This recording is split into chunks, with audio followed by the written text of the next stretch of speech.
What's up, everybody? Paul Hickey here with Data Driven Design and the Nashville Voice Conference. I'm here with QuHarrison Terry from Inevitable Human and Cathy Pearl of Google. Cathy, we're so excited to be talking to you today. Thanks for having me. Yeah, absolutely. So we're excited about your book. You've written a very influential book. Can you go us through your process in writing such an influential book in the voice space?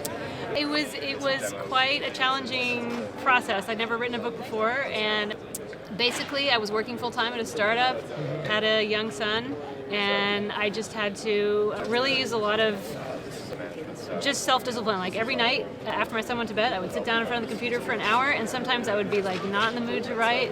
So I'd maybe reread something I'd written or do some research, but usually eventually I would get into it. But it was a real roller coaster. Yeah. Some days I'd be like, why did I do this? And then some days I'd be like, yeah, I'm writing a book. So it was quite a process. Congratulations. So Thank you. for the people that don't know, what's the title of your book and what's it about? Because there's a lot of first-time viewers to Cathy now. The title is Designing Voice User Interface. Okay. And it's essentially meant to be a how-to guidebook. Like if you're interested in building a conversational experience, whether it's voice or chatbot or whatever, it's a way to get you like, how do you do it? There are design best practices that you can apply. It's not just random stuff. So it's really supposed to be a helpful way to get people started and also do more advanced design as well. Wonderful. Thank you for that. Awesome. Cathy, I want to know, why do you believe in voice? Why are you so passionate about it, and why are you doing what you're doing? To me, the magic of voice is really, or the goal of voice, is to make things just work. So we've all had frustrations with technology all the time, sometimes with voice technology. But the goal is really just to be able to ask for what you want and not have to learn some esoteric app or some new way of interacting. Especially for people who maybe aren't super tech savvy or they don't have the latest smartphone. Everyone can have a conversation, and if you can just apply that to the problem and get what you want, it's much better.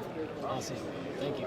And you work at Google, right? That's right. At Google, what's your exact title? So for the people that don't know, because the voice is a new, fascinating industry for us all. My title's a bit of a mouthful, Okay. so it's Head of Conversation Design Outreach. Head of Conversation Design Outreach. Yeah. Wow.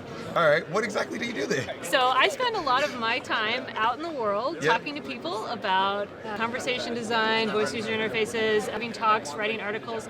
Inside Google, I also do that as well. I meet with teams who are thinking about designing something conversational. I might say, what is it that you're trying to build?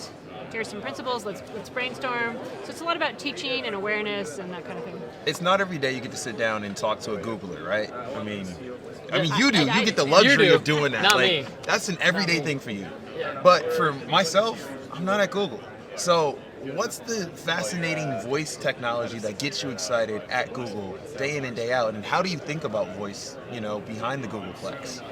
Right now, the stuff I'm most excited and passionate about is voice and accessibility and inclusion. Okay. So we launched a few things recently, such as Live Transcribe, which is an app you can get on Android that basically, when you're talking, it's just transcribing, writing down on the screen what you're saying. And We can use that here. Yeah, you could use it here if you're in a noisy environment. If you're deaf or hard of hearing, it's great. I use it with my aunt who is deaf. It's a great communication tool. Wow. There's just the fact that people with mobility issues, like maybe you have muscular dystrophy and you can't use your hands very well to control your environment. Now, instead of asking someone to turn on the TV or adjust your bed or do whatever, you can just ask the Google Assistant. And I love that aspect of bringing about more independence to people who may not have had that. That's super empowering to a user that might feel disadvantaged and maybe skeptical of technology because they have, an impediment already.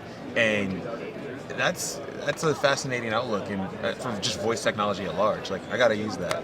Yeah. So I know what I'm excited about in 2020 coming up. I'm excited about using Google Actions and other voice apps to help small business owners and mid-level marketers.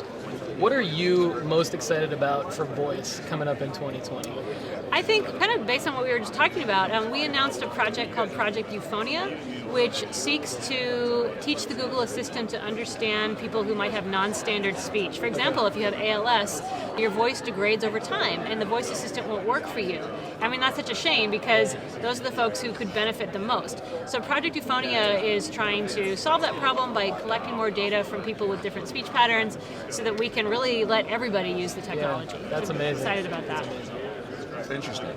Well, at large, when it comes to 2020, are there any milestones in voice, you personally, just looking at the market at large, just take in and just have some observations? Like, this is your chance to be a futurist. What are you seeing? What are the trends? Where do you?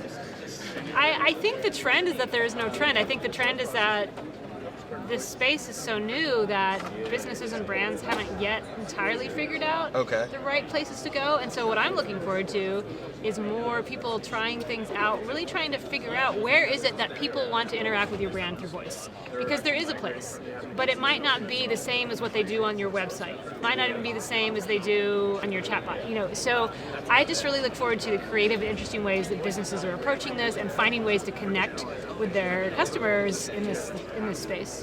Wonderful. Thank you for your time, Cathy. Paul, any last questions? Thank you so much. Really learned a lot Yes. this week, and look forward to seeing what's up next from Google. Thank you very much. Indeed. Thank you, Google, for granting us access to Cathy. Yes, thank you. This outreach was phenomenal, and we will catch you all on our Google Assistants in the future.